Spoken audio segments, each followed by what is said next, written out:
Saya ingin kamu membayangkan satu hal sederhana. Kamu sudah menanam, sudah merawat, sudah panen dengan kualitas yang sebenarnya bagus. Tapi saat hasil itu sampai ke pasar, harga jatuh.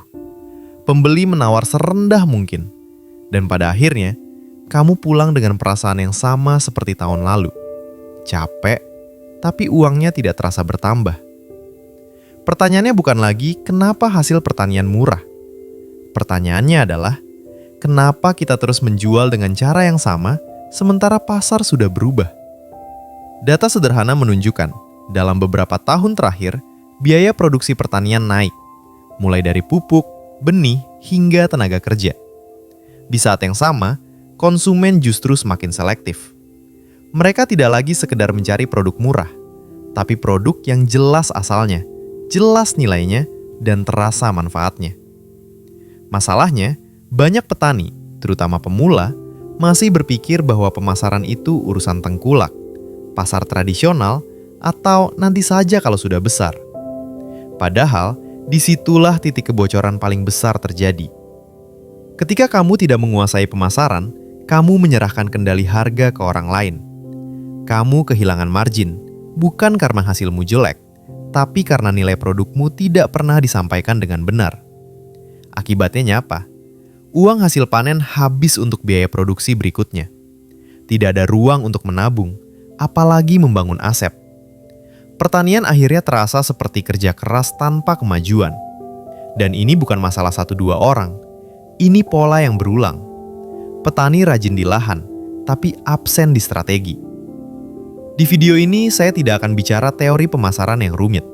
Saya ingin mengajak kamu memahami cara berpikir pemasaran hasil pertanian dari nol, khusus untuk pemula. Logis, realistis, dan bisa langsung diterapkan, meskipun skala usahamu masih kecil. Kalau kamu merasa topik ini relevan dengan kondisi kamu hari ini, silahkan tekan like, bagikan ke rekan petani lainnya, dan tuliskan di kolom komentar, masalah pemasaran apa yang paling sering kamu hadapi. Di segmen berikutnya, kita akan membedah akar masalah sebenarnya. Kenapa hasil pertanian sulit bernilai tinggi meskipun kualitasnya bagus? Sekarang kita masuk ke bagian yang sering tidak nyaman, tapi justru paling penting. Mengapa masalah pemasaran hasil pertanian ini terus berulang, terutama di kalangan pemula? Masalah utamanya bukan pada hasil panen, bukan juga semata pada harga pasar. Akar persoalannya ada pada cara kita memandang pemasaran itu sendiri. Banyak petani pemula memulai usaha dengan pola pikir yang sangat wajar. Yang penting tanam dulu, panen dulu. Soal jual, nanti menyusul. Polanya selalu sama. Produksi di depan, pemasaran di belakang. Padahal dalam realitas bisnis, termasuk pertanian, urutan itu terbalik. Pasar seharusnya dipahami lebih dulu, baru produksi menyesuaikan. Kesalahan pertama yang paling umum adalah menganggap semua pembeli itu sama. Akhirnya, produk dijual secara generik, tanpa cerita, tanpa pembeda, tanpa alasan kenapa harus dibeli dari kamu. Padahal, riset sederhana di sektor pangan menunjukkan bahwa konsumen modern mulai peduli pada hal-hal yang sangat spesifik. Asal produk, cara tanam, kesegaran, bahkan siapa petaninya. Ketika semua produk diperlakukan sama, yang tersisa untuk dibahas hanya satu hal, harga. Dan ketika harga jadi satu-satunya senjata, petani hampir selalu berada di posisi lemah. Kesalahan kedua adalah ketergantungan penuh pada jalur lama. Tengkulak, pengepul, atau pasar konvensional bukanlah musuh. Masalahnya muncul ketika seluruh hasil panen hanya punya satu pintu keluar. Secara logika sederhana, jika kamu hanya punya satu pembeli potensial, kamu tidak punya daya tawar. Berapapun harga yang ditawarkan, kamu cenderung menerima, karena hasil tidak bisa menunggu. Kesalahan ketiga yang jarang disadari adalah tidak pernah menghitung nilai, hanya menghitung biaya.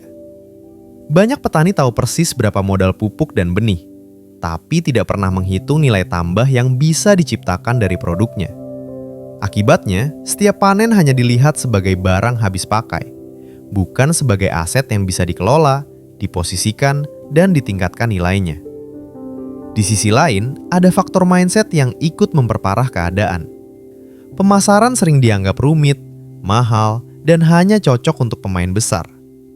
Padahal, yang memiliki pemasaran terasa berat bukan skalanya, melainkan ketidaksiapan berpikir secara sistematis. Ketika pemasaran tidak direncanakan sejak awal, setiap keputusan jadi reaktif. Harga ikut-ikutan pasar, kemasan seadanya, komunikasi asal-asalan. Dan pola ini, jika dibiarkan, akan menghasilkan siklus yang sama setiap musim. Panen, jual cepat, harga rendah, modal kembali pas-pasan, ulangi lagi. Di titik ini, penting untuk kita sadari satu hal. Masalah pemasaran bukan masalah teknis semata, tapi masalah kerangka berpikir. Selama pemasaran dianggap sebagai langkah terakhir, hasil pertanian akan terus berada di posisi lemah dalam rantai nilai. Di segmen berikutnya, saya akan mengajak kamu membangun kerangka pemahaman dasar, cara berpikir pemasaran yang sederhana, logis, dan relevan untuk petani pemula. Agar sebelum bicara solusi teknis, fondasinya sudah benar. Sebelum kita bicara soal teknik jualan, media promosi, atau kemasan, ada satu fondasi yang perlu kita luruskan terlebih dahulu. Pemasaran hasil pertanian bukan tentang menjual lebih keras, tetapi tentang menempatkan produk di pasar yang tepat dengan nilai yang tepat. Kerangka berpikir dasarnya sebenarnya sederhana. Saya menyebutnya sebagai 3 lapisan utama: pasar, nilai, dan alur. Lapisan pertama adalah pasar. Pasar bukan sekedar ada pembeli. Pasar adalah sekelompok orang dengan kebutuhan, kebiasaan, dan daya beli tertentu. Ketika kamu menanam tanpa memahami siapa yang akan membeli, kamu sedang berjudi dengan hasil panenmu sendiri. Sebaliknya, ketika kamu tahu siapa target pembelinya, apakah rumah tangga, warung makan, restoran, UMKM olahan, atau komunitas tertentu, maka banyak keputusan jadi lebih jelas. Varietas apa yang ditanam, kualitas seperti apa yang dijaga, dan volume berapa yang realistis. Lapisan kedua adalah nilai. Nilai bukan sekedar harga. Nilai adalah alasan kenapa seseorang mau membayar. Dua produk bisa terlihat sama di mata awam, tapi memiliki nilai yang sangat berbeda bagi pembeli tertentu. Misalnya, sayuran segar biasa dengan sayuran yang dipanen pagi hari, disortir rapi, dan dikirim tepat waktu ke pelanggan tetap. Secara fisik mungkin mirip, tapi secara nilai, itu dua produk yang berbeda. Disinilah banyak petani pemula terjebak. Mereka fokus pada hasil, tapi tidak mengelola persepsi. Padahal, pasar tidak membeli hasil. Pasar membeli manfaat dan kepastian. Lapisan ketiga adalah alur. Alur adalah bagaimana produk bergerak dari lahan ke tangan pembeli. Semakin panjang alurnya, semakin kecil kendali yang kamu miliki terhadap harga dan kualitas. Sebaliknya, semakin pendek dan jelas alurnya, semakin besar peluang kamu menjaga margin. Alur tidak harus langsung ke konsumen akhir. Yang penting, kamu tahu produk ini lewat siapa, dengan posisi apa, dan dengan peran apa. Jika 3 lapisan ini disatukan, muncullah logika sebab akibat yang sederhana. Ketika pasar jelas, nilai bisa dirancang. Ketika nilai kuat, alur bisa dipilih dengan sadar. Sebaliknya, jika pasar kabur, nilai jadi generik. Dan ketika nilai generik, alur yang tersisa hanyalah jalur termurah, yang biasanya merugikan petani. Mari kita sederhanakan dengan ilustrasi realistis. Bayangkan kamu menjual beras. Jika targetmu semua orang, maka kamu akan bersaing dengan semua pemain, besar maupun kecil. Tapi jika targetmu adalah keluarga muda yang peduli kesehatan, maka cerita, kemasan, dan komunikasi berubah. Beras yang sama, tapi kerangka berpikirnya berbeda. Inilah inti strategi pemasaran untuk pemula. Bukan menambah beban kerja, tapi mengubah urutan berpikir. Kamu tidak perlu modal besar di awal. Yang kamu butuhkan adalah kejelasan. Siapa pasar utamamu, nilai apa yang benar-benar kamu tawarkan, dan alur mana yang paling masuk akal untuk kondisimu hari ini. Jika kerangka ini sudah tertanam, maka solusi teknis di segmen berikutnya akan terasa lebih ringan dan terarah. Di segmen selanjutnya, Saya akan memandu kamu pada langkah-langkah strategis yang bisa langsung diterapkan. Bukan teori, tapi tindakan nyata yang realistis untuk pemula. Sekarang kita masuk ke bagian yang paling ditunggu. Apa yang bisa kamu lakukan secara nyata mulai dari kondisi kamu hari ini? Kita tidak akan berbicara tentang strategi besar yang butuh modal besar. Fokus kita adalah langkah kecil yang tepat arah. Saya akan menyusunnya dalam sebuah framework sederhana bernama PASTI. Pasar, aset nilai, saluran, transaksi, dan iterasi. Langkah pertama, P. Pasar yang spesifik. Hentikan kebiasaan menjual ke siapa saja. Pilih satu segmen pasar paling realistis untuk kondisi kamu sekarang. Misalnya, warung makan sekitar desa, penjual sayur keliling, UMKM olahan, atau pelanggan rumah tangga tetap. Kenapa ini penting? Karena pasar yang spesifik membuat kamu bisa menyesuaikan kualitas, volume, dan cara komunikasi. Dari pengalaman lapangan, petani yang punya 5-10 pembeli tetap seringkali lebih stabil dibanding yang menjual ke pasar umum setiap hari. Langkah kedua, A. Aset nilai. Aset nilai adalah hal sederhana yang membuat produkmu berbeda. Bukan kemasan mahal, bukan iklan besar. Bisa berupa konsistensi kualitas, ketepatan waktu kirim, sortasi yang rapi, atau cerita asal produk yang jujur.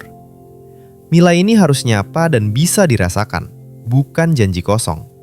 Secara angka, banyak pembeli bersedia membayar 5-15% lebih tinggi untuk produk yang konsisten dan bisa diandalkan.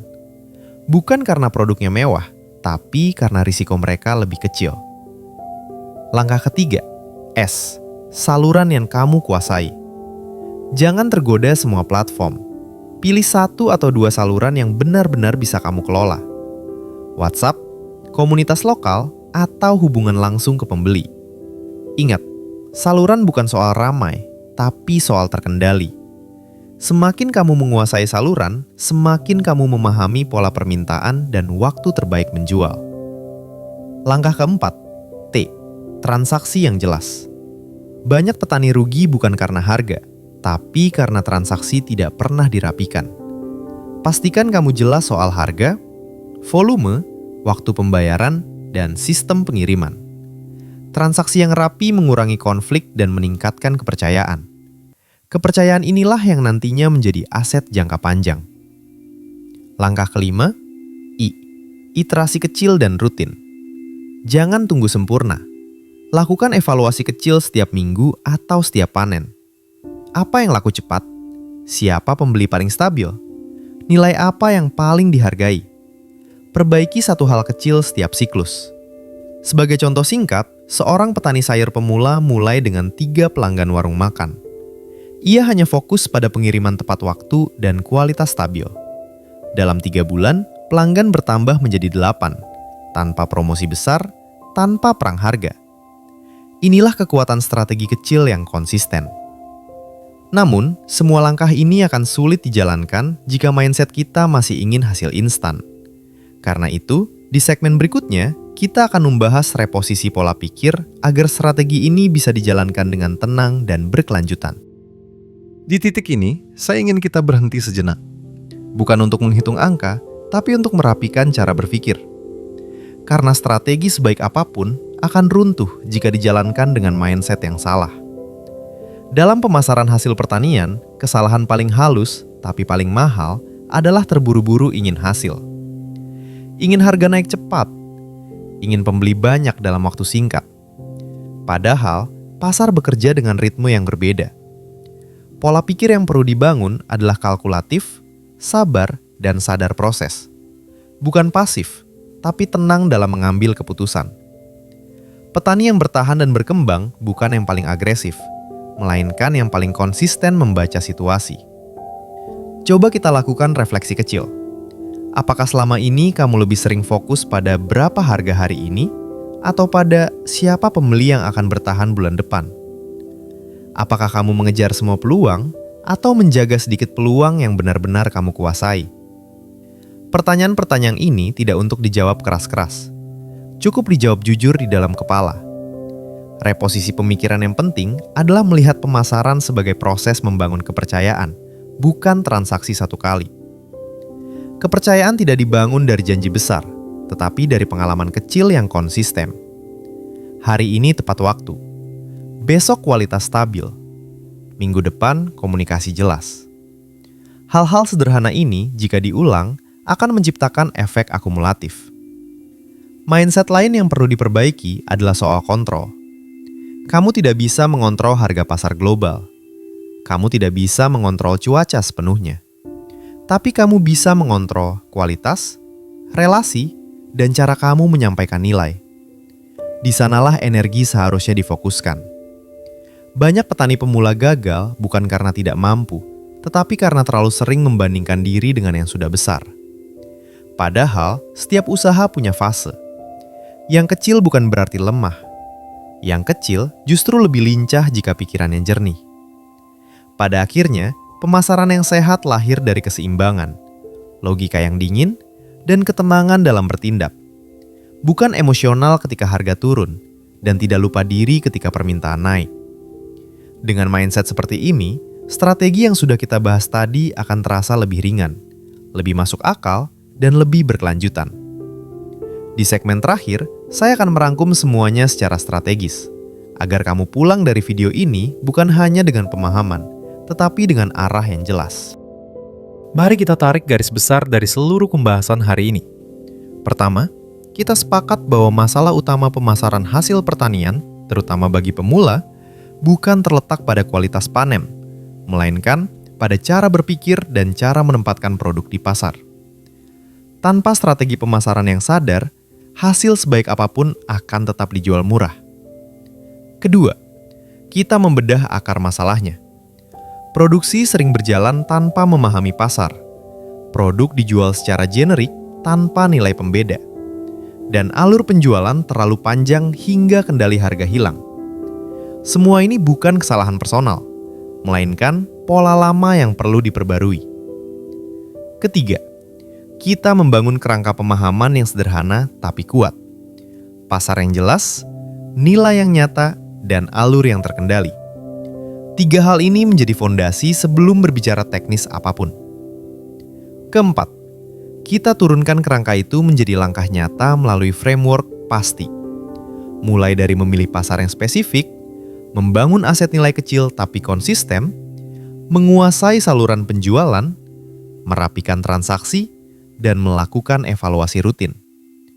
Langkah-langkah ini tidak menjanjikan hasil instan, tetapi menawarkan arah yang stabil dan masuk akal. Dan terakhir, kita menata ulang mindset, bahwa pemasaran bukan tentang kecepatan, melainkan tentang keberlanjutan. Bukan tentang menjual sebanyak mungkin hari ini, tetapi membangun kepercayaan agar usaha bertahan esok dan lusa. Jika langkah-langkah ini kamu terapkan secara konsisten, hasil yang bisa kamu capai bukan hanya harga yang lebih baik, tetapi ketenangan dalam menjalankan usaha dan posisi yang lebih kuat dalam rantai nilai pertanian. Sekarang saya ingin mendengar dari kamu. Strategi mana yang paling relevan dengan kondisi kamu saat ini? Apakah soal pasar, nilai, atau saluran penjualan? Tuliskan pendapat dan pengalamanmu di kolom komentar. Diskusi seperti ini justru sering membuka sudut pandang baru bagi sesama petani. Jika menurutmu video ini bermanfaat, silakan like dan subscribe agar kamu tidak tertinggal pembahasan lanjutan seputar pertanian, pemasaran, keuangan, dan keseimbangan hidup. Saya percaya, pertanian yang kuat bukan dibangun dari kerja keras saja, tetapi dari pikiran yang tertata dan langkah yang sadar. Sampai jumpa di pembahasan berikutnya.